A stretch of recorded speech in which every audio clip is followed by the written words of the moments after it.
Estás escuchando ES News, Europa Escandinavia Noticias, con Enrique Salina. Noticia de último momento. El presidente de Colombia, Gustavo Petro, acaba de hacer su intervención en la cumbre COP28 que se lleva a cabo en Dubái y dijo que, abro comillas, la enorme desigualdad social frente al consumo de carbono y el incremento cada vez más grande de carbono en la población rica del norte, cierro comillas, es parte de su intervención. Escuchemos al mandatario de Colombia.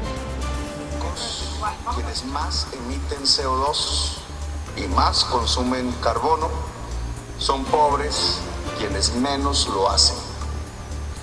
Es esta desigualdad social sustancial en el mundo de hoy la causa por la cual ha fracasado los objetivos de la COP de París.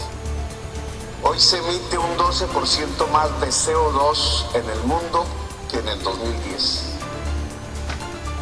Es decir, los sectores más ricos de la humanidad han expandido su consumo de carbono y por tanto las emisiones de CO2, llevando a la humanidad y a la vida a la crisis. Adicionalmente a tal aberración no se financió el Fondo del Clima como se prometió para proteger las poblaciones no emisoras de CO2, es decir, las poblaciones pobres. El capitalismo de los países ricos se resiste a desvalorizar la riqueza propia de sus sociedades, basada en la producción y consumo de carbono. Los estados de los países ricos no pueden ni desean desvalorizar su capital fósil, el capital asentado en el petróleo, el carbón y el gas. Eso disminuiría radicalmente y desbarataría la estructura de la riqueza. Es otra concepción de la riqueza la que nace de la descarbonización. La energía fósil ha sido la energía fundamental en el enorme crecimiento de la productividad del trabajo y por tanto de las ganancias de la gente más rica del planeta. Estas gentes que dominan el poder político no permiten que se extinga la base misma de su riqueza. El sueño americano, el confort europeo, el síndrome de alcance de la China o de la India se basan en el consumo pleno de carbono.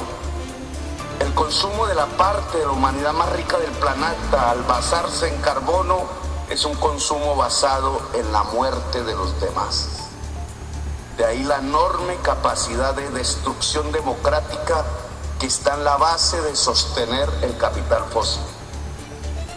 Por otra parte, la transferencia de riqueza del norte hacia el sur para adaptar las poblaciones que no emiten CO2 a las contingencias cada vez más mortales del impacto del clima desbocado se ven como ajenas al mercado.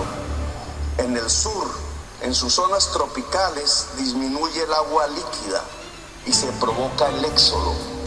El vaciamiento de población del sur y la marcha de pueblos enteros hacia el norte está en camino.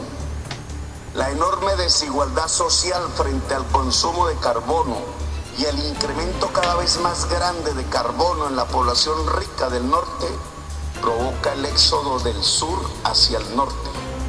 Hoy son decenas de millones, mañana serán centenares de millones. ¿Qué pasará con ese éxodo?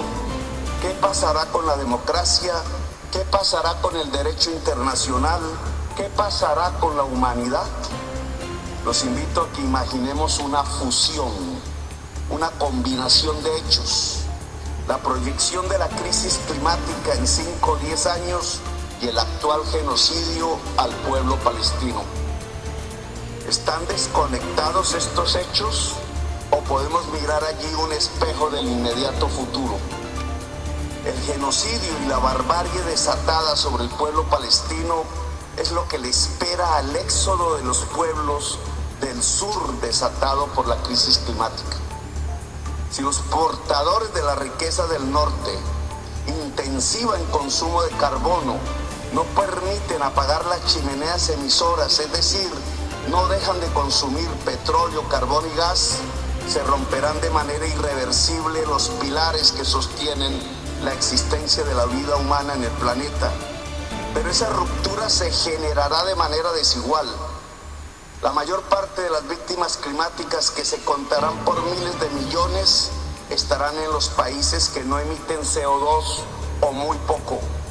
Sin transferencias de riqueza del norte al sur, las víctimas climáticas cada vez tendrán menos agua líquida en sus hábitats y se trasladarán al norte, a donde los deshielos permitirán el agua dulce. El éxodo será de miles de millones. Este éxodo inmenso tendrá respuestas en el norte. Ya la podemos ver en las conductas antimigratorias de los países ricos y el ascenso de las extremas derechas en ellos. Hitler está golpeando las puertas de los hogares de la clase media europea y norteamericana, y muchos ya lo han hecho entrar. El éxodo será respondido con muchísima violencia, con la barbarie misma. Lo que vemos en Gaza es el ensayo del futuro. ¿Por qué los grandes países consumidores de carbono han permitido el asesinato sistemático de miles de niños en Gaza? Porque Hitler ya entró a sus hogares y se alistan para defender sus altos niveles de consumo de carbono y rechazar el éxodo que provoca. Ya podemos ver entonces el futuro, el cierre de la democracia, su final, y la barbarie desatada contra nuestros pueblos, los pueblos que no emitimos CO2, los pueblos pobres. Es evitable este futuro de una Gaza generalizada sobre el éxodo creciente de nuestros pueblos. Las votaciones en las Naciones Unidas sobre la barbarie contra Palestina marcan una fragmentación política mundial. Aún hay países que a punto de hundirse, como las islas de Vanuatu y otras islas, votan contra Palestina.